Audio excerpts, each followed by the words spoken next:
Hello friends, কেমন আছেন? আজকে সকালের নাস্তা তৈরি করেছি লুচি আর আলুর দম।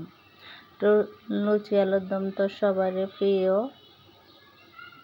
আমারও খুব ভালো লাগে। তো আজকে লুচি বানিয়ে ফেললাম। প্রত্যেক দিন তো রুটি খেতে ভালো লাগে না। দেখেন, এই লুচিটা ফুলেনি, কিন্তু আগের লুচিটা ফুলেছে।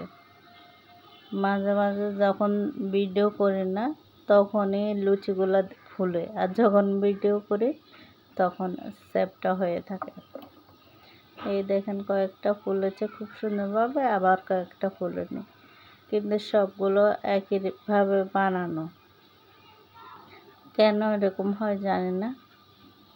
তো আজকে লুচি আলুর দম কেমন হলো জানাবেন।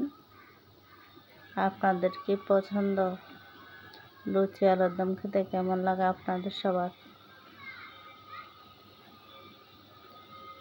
আলুর দমও বানিয়েছে একটু ঘন ঘন করে বসানো, লুচির সাথে খেতে ভালো লাগে। সবাইকে অনেক ধন্যবাদ ভিডিওটা দেখার জন্য।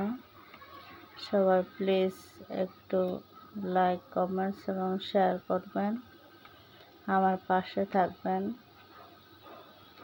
আমি আপনাদের পাশে থাকব।